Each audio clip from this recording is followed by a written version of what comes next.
Just info with Duty. Hi, ಎಲ್ಲರಿಗೂ ನಮಸ್ತೆ. Recent days ಅಲ್ಲಿ ಆಕ್ಸಿಯಂ 4 ಮಿಷನ್ ಬಗ್ಗೆ ಕೇಳಿದಿರಾ ಅಲ್ವಾ? ಓಕೆ, ಆಕ್ಸಿಯಂ ಅಂದ್ರೆ ಗೊತ್ತಾಗಿಲ್ಲ ಅಂದ್ರೆ ಶುಭಾಂಶು ಶುಕ್ಲಾ.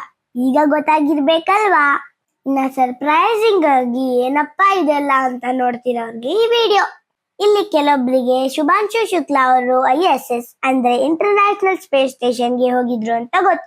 ಅವ್ರು ಏನಕ್ಕೆ ಹೋಗಿದ್ರು, ಹೋಗಿ ಏನ್ ಮಾಡಿದ್ರು?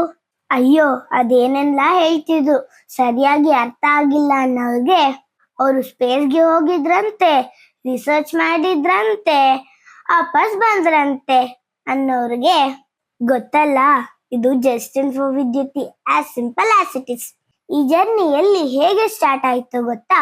ಈ ಮಿಷನ್ ನ ಹೆಸರು ಆಕ್ಸಿಯಂ 4. ಜೂನ್ 25, 2025ಗೆ ಸ್ಪೇಸ್ ಎಕ್ಸ್ ಫಾಲ್ಕನ್ 9 ಅನ್ನೋ ಲಾಂಚ್ ವೆಹಿಕಲ್ ಅಲ್ಲಿ USA ಫ್ಲೋರಿಡಾ ಮೆರಿಟ್ ಐಲ್ಯಾಂಡ್ ಅಲ್ಲಿರುವ ನಾಸಾದ ಕೆನಡಿ ಸ್ಪೇಸ್ ಸೆಂಟರ್ ಅಲ್ಲಿ 4 ಜನರ ಜೊತೆ ಶುರು ಆದ ಪಯಣ. ಇನ್ನ ಈ ಲಾಂಚ್ ವೆಹಿಕಲ್ ಅಂದ್ರೆ ರಾಕೆಟ್. ಆ ರಾಕೆಟ್ ನ ಒಳಗಿರುವ ಕ್ಯಾಪ್ಸ್ಯೂಲ್ ನ ಹೆಸರು ಕ್ರೂ ಡ್ರ್ಯಾಗನ್ C213. ಇದರ ಒಳಗೆ 4 ಜನ ಪಯಣಿಸಬಹುದು. ಆ 4 ಜನ ಯಾರ್ಯಾರು?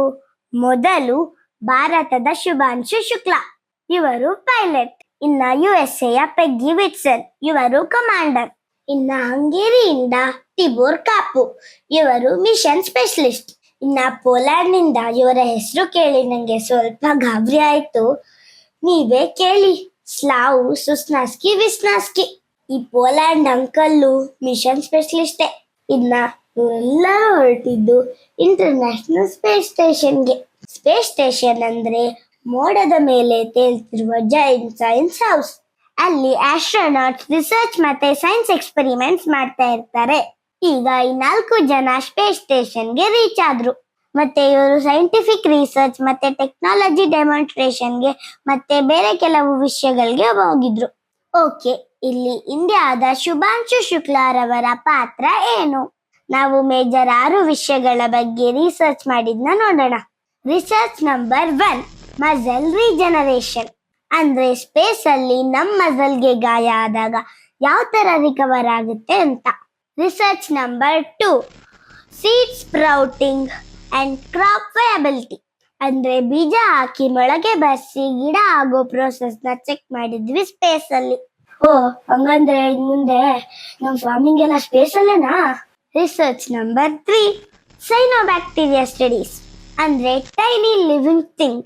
ಇದು ಬ್ಯಾಕ್ಟೀರಿಯಾ ತರಾನೇ. ಮತ್ತೆ ಈ ಬ್ಯಾಕ್ಟೀರಿಯಾ ಸನ್ಲೈಟ್ ಇಂದ ಫುಡ್ ಪ್ರೊಡ್ಯೂಸ್ ಮಾಡುತ್ತೆ ಮತ್ತೆ ನೀರಲ್ಲೇ ಇರುತ್ತೆ. ಮತ್ತೆ ಇದು ಸನ್ಲೈಟ್, ಗಾಳಿ, ನೀರಿಂದ ಬೇಗ ಬೆಳೆಯುತ್ತೆ. ಮತ್ತೆ ಇದು ಲಾಟ್ಸ್ ಆಫ್ ಆಕ್ಸಿಜನ್ ನ ಪ್ರೊಡ್ಯೂಸ್ ಮಾಡುತ್ತೆ. ಇದು ಸ್ಪೇಸ್ ಅಲ್ಲಿರೋ ಆಸ್ಟ್ರೋನಾಟ್ಸ್ ಗೆ ಉಸಿರಾಡಕ್ಕೆ ಹೆಲ್ಪ್ ಆಗುತ್ತೆ. Research number 4, microbial survivability. ಅಂದ್ರೆ ಇದು ಮೈಕ್ರೋಬ್ಸ್ ಬ್ಯಾಕ್ಟೀರಿಯಾನೇ. ಇದು ಎಂತ ವರ್ಸ್ಟ್ ಕಂಡೀಷನ್ ಅಲ್ಲೂ ಬದುಕಿರುತ್ತೆ.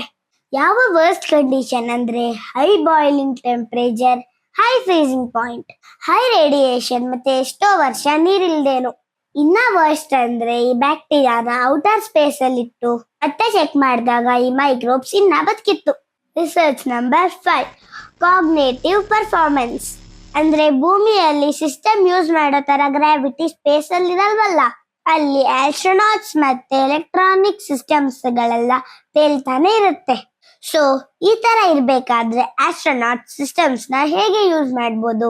ಯಾವ ಡಿಸೈನ್ಸ್ ಅಲ್ಲಿ ಬಟನ್ಸ್ ಇರಬೇಕು ಅಂತ, ಮಾನಿಟರ್ ಗಳು ಯಾವ ತರ ಡಿಸೈನ್ ಮಾಡಿದ್ರೆ ಎಲ್ಲಾ ಆಂಗಲ್ ಗಳಲ್ಲಿ ಕಾಣಿಸುತ್ತೆ ಅಂತ, ಮತ್ತೆ ಈಸಿಯಾಗಿ ಯೂಸ್ ಮಾಡಕ್ಕೆ ಆಗುವಂತ ಜಾಗ, ಮತ್ತೆ ತಪ್ಪಿ ಯಾವ್ದನ್ನ ಬಟನ್ ಪ್ರೆಸ್ ಮಾಡಿದ್ರೆ ಡಬಲ್ ಚೆಕ್ ಮಾಡೋ ಸಿಸ್ಟಮ್. ಇದ್ರ ಬಗ್ಗೆ ರಿಸರ್ಚ್ ನ ಕಾಗ್ನಿಟಿವ್ ಪರ್ಫಾರ್ಮೆನ್ಸ್ ಅಂತಾರೆ. Research number 6, algae growth.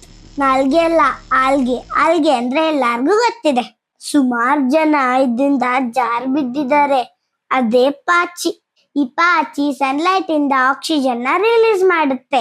ಇದು ಡರ್ಟಿ ವಾಟರ್ ನ ಕ್ಲೀನ್ ಮಾಡುತ್ತೆ ಮತ್ತೆ ಇದು ಆಸ್ಟ್ರೋನಾಟ್ಸ್ ಗೆ ನ್ಯೂಟ್ರಿಯೆಂಟ್ ಫುಡ್ ಆಗುತ್ತೆ. ಇದೇನಪ್ಪ ಪಾಚಿ ತಿಂತಾರ ಅನ್ಕೊಂಡ್ರಾ? ಈ ಪಾಚಿನ ಆಲ್ರೆಡಿ ಪೌಡರ್ ಮಾಡಿ ಮೆಡಿಸಿನ್ ಪರ್ಪಸ್ಗೆ ನಾವು ತಿನ್ನೋ ಟ್ಯಾಬ್ಲೆಟ್ಸ್ ಗಳಲ್ಲಿ ಯೂಸ್ ಮಾಡ್ತಿದ್ದಾರೆ. ಸೊ ಇದಷ್ಟು ಮೇಜರ್ ರಿಸರ್ಚ್ ಗಳು. ನಾವು ಸ್ಪೇಸ್ಗೆ ಹೋಗಿ 18 ದಿನ ರಿಸರ್ಚ್ ಮಾಡಿದ್ದು.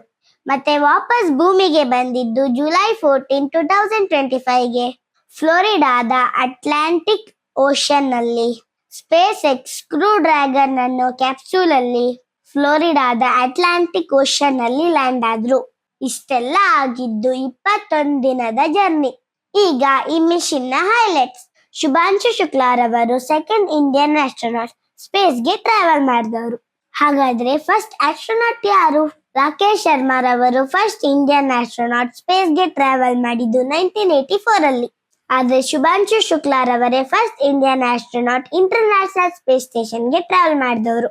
ಈ ಮಿಷನ್ಗೆ ನಮ್ಮ ಆಸ್ಟ್ರೋನಾಟ್ ನ ISSಗೆ ಕಳ್ಸಕ್ಕೆ ಆಕ್ಸಿಯಮ್ ಅನ್ನೋ ಕಂಪನಿಗೆ 550 crores ಪೇ ಮಾಡಿದೀವಿ. One of the expensive travel. ಇನ್ನ ಈ ಟ್ರಾವೆಲ್ ಡಿಫಿಕಲ್ಟೀಸ್ ಏನಂತ ಗೊತ್ತಾ? ಫಸ್ಟ್, ಭೂಮಿಯಿಂದ ರಾಕೆಟ್ ಲಾಂಚ್ ಆಗುತ್ತೆ. ರಾಕೆಟ್ ಇಂದ ಕ್ಯಾಪ್ಸ್ಯೂಲ್ ಅಟ್ಮಾಸ್ಫಿಯರ್ ಅಲ್ಲಿ ಡಿಟ್ಯಾಚ್ ಆಗಿ ಮತ್ತೆ ಆರ್ಬಿಟ್ ಅಲ್ಲಿರುವ ಸ್ಪೇಸ್ ಸ್ಟೇಷನ್ಗೆ ಈ ಕ್ಯಾಪ್ಸ್ಯೂಲ್ ಹೋಗಿ ಡಾಕ್ ಆಗ್ಬೇಕು. ಡಾಕ್ ಅಂದ್ರೆ ಹೋಗಿ ಇಟ್ಕೋಬೇಕು. ಮತ್ತೆ ಅವ್ರ ಎಕ್ಸ್ಪೆರಿಮೆಂಟ್ಸ್ ಎಲ್ಲ ಮುಗಿಸಿದ್ಮೇಲೆ ಅದೇ ಕ್ಯಾಪ್ಸ್ಯೂಲ್ಗೆ ವಾಪಸ್ ಬಂದು ಆರ್ಬಿಟ್ ಅಲ್ಲಿರೋ ಸ್ಪೇಸ್ ಸ್ಟೇಷನ್ ಇಂದ ಕ್ಯಾಪ್ಸ್ಯೂಲ್ ನ ಡಿಟ್ಯಾಚ್ ಮಾಡಿ ಅಟ್ಮಾಸ್ಫಿಯರ್ಗೆ ಎಂಟರ್ ಆಗ್ಬೇಕು. ಅಟ್ಮಾಸ್ಫಿಯರ್ಗೆ ಎಂಟರ್ ಆದ್ಮೇಲೆ ಗ್ರಾವಿಟಿಯಿಂದ ಭೂಮಿಗೆ ಲ್ಯಾಂಡ್ ಆಗ್ತೀವಿ. ಇನ್ನು ಈ ಕ್ಯಾಪ್ಸೂಲ್ ಅಟ್ಮಾಸ್ಫಿಯರ್ಗೆ ಬಂದಾಗ ಕ್ಯಾಪ್ಸೂಲ್ ಇಂಜಿನ್ಸ್ ಫೈರ್ ಆಗ್ಬೇಕು. ಮತ್ತೆ ಲ್ಯಾಂಡ್ ಆಗ್ಬೇಕಾದ್ರೆ ಕರೆಕ್ಟ್ ಡಿಸ್ಟೆನ್ಸ್ ಅಲ್ಲಿ ಪ್ಯಾರಾಶೂಟ್ ಓಪನ್ ಆಗ್ಬೇಕು. ಅಟ್ಲಾಂಟಿಕ್ ಓಷನ್ಗೆ ಲ್ಯಾಂಡ್ ಆಗ್ಬೇಕು. ಇಷ್ಟೆಲ್ಲ ಆಗ್ಬೇಕಾದ್ರೆ ಪ್ರತಿ ಸ್ಟೆಪ್ಸ್ ಅಲ್ಲೂ ಎಲ್ಲಾ ಸಿಸ್ಟಮ್ ಕರೆಕ್ಟ್ ಆಗಿ ಫಂಕ್ಷನ್ ಆಗ್ಬೇಕು. ಇಷ್ಟೆಲ್ಲ ಆದ ನಂತರ ಈ ಮಿಷನ್ ಸಕ್ಸಸ್ ಆಗಿದ್ದು. ಈ ಮಿಷನ್ ಯಾವ್ದಕ್ಕೆ ಇಂಪಾರ್ಟೆಂಟ್ ಅಂದ್ರೆ ನಮ್ಮ ನೆಕ್ಸ್ಟ್ ಮಿಷನ್ ಕ್ರೂಡ್ ಸ್ಪೇಸ್ ಗಗನಯಾನ್ಗೆ. ಹೇಗಿತ್ತು ಈ ಜರ್ನಿ ಮತ್ತೆ ಎಕ್ಸ್ಪೆರಿಮೆಂಟ್ಸ್? ಮತ್ತೆ ಇದೇ ತರ ಎಕ್ಸೈಟಿಂಗ್ ಇಂಡಿಯನ್ ಸ್ಪೇಸ್ ಜರ್ನಿ ಮತ್ತೆ ರೈಸ್ ಆಫ್ ಇಸ್ರೋ ಮತ್ತೆ ಹೈಲೈಟ್ಸ್ ಆಫ್ ಇಸ್ರೋ, ಇನ್ನ ಇಂಡಿಯಾದ ಫಸ್ಟ್ ಸ್ಯಾಟಲೈಟ್ ಮತ್ತೆ ರಾಕೆಟ್ ಸೈನ್ಸ್, ಇದೆಲ್ಲ ವಿಡಿಯೋ ನಮ್ ಚಾನಲ್ ಅಲ್ಲಿ ಹಾಕಿದೀನಿ, ಹೋಗಿ ಎಕ್ಸ್ಪ್ಲೋರ್ ಮಾಡಿ. ಡಿಸ್ಕ್ರಿಪ್ಷನ್ ಅಲ್ಲಿ ಲಿಂಕ್ ಹಾಕಿದೀನಿ. ನೆಕ್ಸ್ಟ್ ಇಂಟ್ರೆಸ್ಟಿಂಗ್ ವಿಷಯದ ಜೊತೆ ಸಿಗ್ತೀನಿ. Bye. Just info with Dutee.